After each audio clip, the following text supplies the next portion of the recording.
how do you explain when things don't go as we assume? Or better, how do you explain when others are able to achieve things that seem to defy all of the assumptions?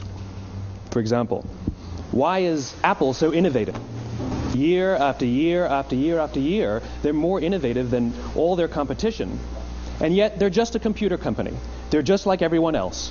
They have the same access to the same talent, the same agencies, the same consultants, the same media. Then why is it that they seem to have something different? Why is it that Martin Luther King led the civil rights movement? He wasn't the only man who suffered in a pre-civil rights America, and he certainly wasn't the only great orator of the day. Why him? And why is it that the Wright brothers were able to figure out controlled powered manned flight when there were certainly other teams who were better qualified, better funded, and they didn't achieve powered manned flight, and the Wright brothers beat them to it? There's something else at play here. About 3.5 years ago, I made a discovery.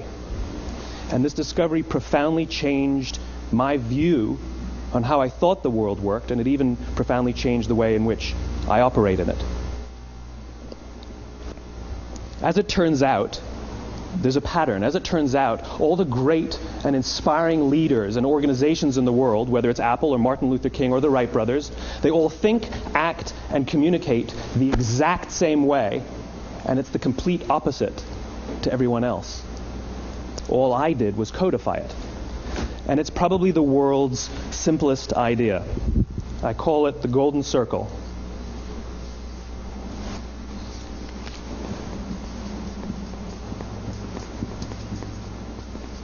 Why, how, what? This little idea explains why some organizations and some leaders are able to inspire where others aren't. Let me define the terms really quickly. Every single person, every single organization on the planet knows what they do, 100%. Some know how they do it, whether you call it your differentiating value proposition or your proprietary process or your USP. But very, very few people or organizations know why they do what they do. And by why, I don't mean to make a profit. That's a result. It's always a result. By why, I mean what's your purpose? What's your cause? What's your belief? Why does your organization exist? Why do you get out of bed in the morning? And why should anyone care? Well, as a result, the way we think, the way we act, the way we communicate is from the outside in. It's obvious. We go from the clearest thing to the fuzziest thing. But the inspired leaders and the inspired organizations, regardless of their size, regardless of their industry, all think, act, and communicate from the inside out. Let me give you an example. I use Apple because they're easy to understand and everybody gets it. If Apple were like everyone else, a marketing message from them might sound like this. We make great computers. They're beautifully designed, simple to use, and user-friendly. Want to buy one? Meh. And that's how most of us communicate. That's how most marketing is done, that's how most sales is done, and that's how most of us communicate interpersonally. We say what we do, we say how we're different or how we're better, and we expect some sort of behavior, a purchase, a vote, something like that. Here's our new law firm. We have the best lawyers with the biggest clients. We have, we always perform for our clients, do business with us. Here's our new car. It gets great gas mileage. It has, leather seats. Buy our car. But it's uninspiring. Here's how Apple actually communicates. Everything we do, we believe in challenging the status quo. We believe in thinking differently. The way we challenge the status quo is by making our products beautifully designed, simple to use, and user-friendly. We just happen to make great computers. Want to buy one? Totally different, right? You ready to buy a computer from me? All I did was reverse the order of the information. What it proves to us is that people don't buy what you do, people buy why you do it. People don't buy what you do, they buy why you do it. This explains why every single person in this room is perfectly comfortable buying a computer from Apple. But we're also perfectly comfortable buying an MP3 player from Apple, or a phone from Apple, or a DVR from Apple. But as I said before, Apple's just a computer company. There's nothing that distinguishes them structurally from any of their competitors. Their competitors are all equally qualified to make all of these products. In fact, they tried. A few years ago, Gateway came out with flat-screen TVs. They're eminently qualified to make flat-screen TVs. They've been making flat-screen monitors for years. Nobody bought one.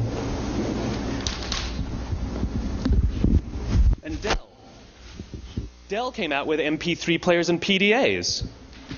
And they make great quality products, and they can make perfectly well-designed products, and nobody bought one.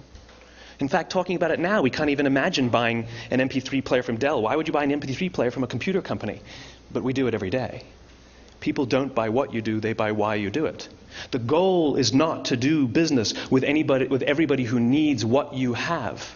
The goal is to do business with people who believe what you believe. Here's the best part. None of what I'm telling you is my opinion. It's all grounded in the tenets of biology, not psychology, biology. If you look at a cross-section of the human brain, looking from the top down, what you see is the human brain is actually broken into three major components that correlate perfectly with the golden circle. Our newest brain, our Homo sapien brain, our neocortex, corresponds with the what level. The neocortex is responsible for all of our rational and analytical thought and language. The middle two sections make up our limbic brains, and our limbic brains are responsible for all of our feelings, like trust and loyalty. It's also responsible for all human behavior, all decision-making, and it has no capacity for language. In other words, when we communicate from the outside in, yes, people can understand vast amounts of complicated information like features and benefits and facts and figures. It just doesn't drive behavior. When we communicate from the inside out, we're talking directly to the part of the brain that controls behavior, and then we allow people to rationalize it with the tangible things we say and do. This is where gut decisions come from. You know, sometimes you can give somebody all the facts and your figures, and they say, I know what all the facts and details say, but it just doesn't feel right. Why would we use that verb? It doesn't feel right. Because the part of the brain that controls decision-making doesn't control language. And the best we can muster up is, I don't know, it just doesn't feel right. Or sometimes you say you're leading with your heart or you're leading with your soul. Well, I hate to break it to you, those aren't other body parts controlling your behavior. It's all happening here in your limbic brain, the part of the brain that controls decision-making and not language. But if you don't know why you do what you do, and people respond to why you do what you do, then how will you ever get people to vote for you or buy something from you, or more importantly, be loyal and want to be a part of what it is that you do? Again, the goal is not just to sell people who need what you have. The goal is to sell to people who believe what you believe. The goal is not just to hire people who need a job. It's to hire people who believe what you believe. I always say that, you know, there's if you hire people just because they can do a job, they'll work for your money. But if you hire people who believe what you believe, they work for you with blood and sweat and tears. And nowhere else is there a better example of this than with the Wright brothers. Most people don't know about Samuel Pierpont Langley. And back in the early 20th century, the pursuit of powered man flight was like the dot-com of the day. Everybody was trying it. And Samuel Pierpont Langley had what we assume to be the recipe for success. I mean, even now, you ask people, why did your product or why did your company fail? And people always give you the same permutation of the same three things. Undercapitalized, the wrong people, bad market conditions. It's always the same three things. So let's explore that.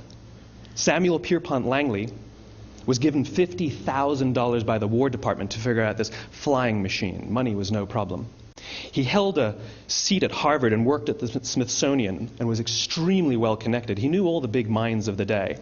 He hired the best minds money could find, and the market conditions were fantastic. The New York Times followed him around everywhere, and everyone was rooting for Langley.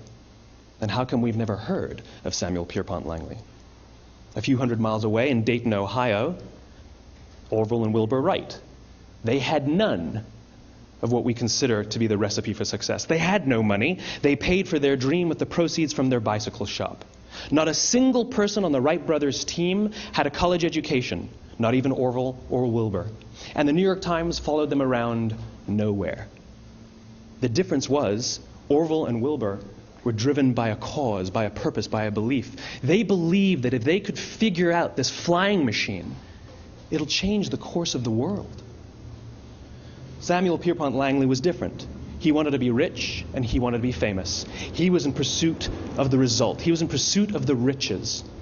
And lo and behold, look what happened. The people who believed in the Wright brothers' dream worked with them with blood and sweat and tears. The others just worked for the paycheck. And they tell stories of how every time the Wright brothers went out, they would have to take 5 sets of parts because that's how many times they would crash before they came in for supper. And eventually, on December 17th, 1903, the Wright brothers took flight. And no one was there to even experience it. We found out about it a few days later. And further proof that Langley was motivated by the wrong thing, the day the Wright brothers took flight, he quit. He could have said, "That's an amazing discovery, guys. Now we'll improve upon your technology." But he didn't. He wasn't first. He didn't get rich. He didn't get famous. So he quit. People don't buy what you do, they buy why you do it. And if you talk about what you believe, you will attract those who believe what you believe. Well, why is it important to attract those who believe what you believe? Something called the law of diffusion of innovation. And if you don't know the law, you definitely know the terminology. The first 2.5% of our population are our innovators. The next 13.5% of our population are our early adopters. The next 34% are your early majority, your late majority, and your laggards. The only reason these people buy touch-tone phones is because you can't buy rotary phones anymore.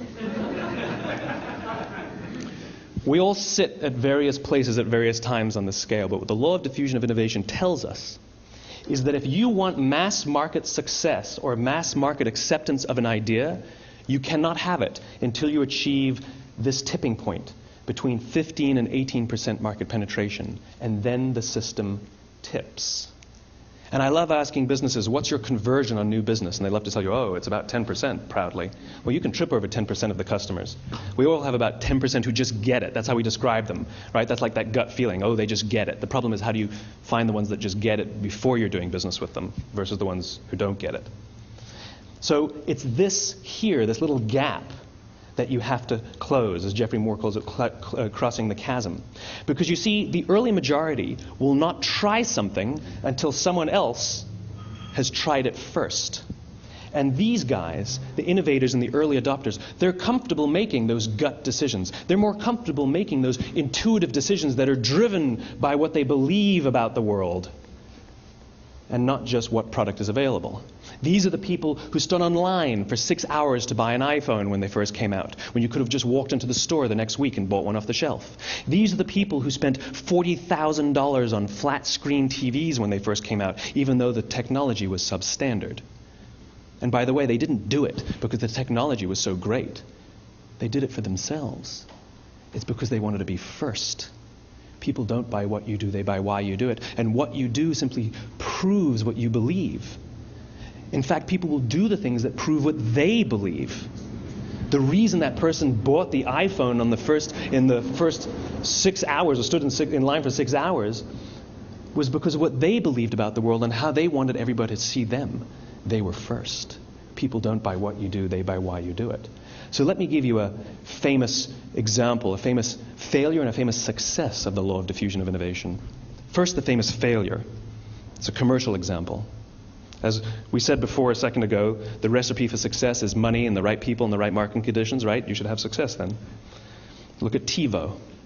From the time TiVo came out about 8 or 9 years ago to this current day, they are the single highest quality product on the market. Hands down, there is no dispute. They were extremely well funded. Market conditions were fantastic. I mean, we use TiVo as a verb. I TiVo stuff on my piece of junk Time Warner DVR all the time. But TiVo is a commercial failure. They've never made money. And when they went IPO, their stock was at about $30 or $40 and then plummeted, and it's never traded above 10. In fact, I don't think it's even traded above 6, except for a couple of little spikes. Because you see, when TiVo launched their product, they told us all what they had. They said, we have a product that pauses live TV, skips commercials, rewinds live TV, and memorizes your viewing habits without you even asking. And the cynical majority said, we don't believe you, we don't need it, we don't like it, you're scaring us. What if they had said, if you're the kind of person who likes to have total control over every aspect of your life, boy, do we have a product for you. It pauses live TV, skips commercials, memorizes your viewing habits, etc., etc.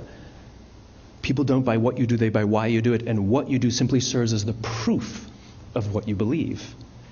Now let me give you a successful example of the law of diffusion of innovation.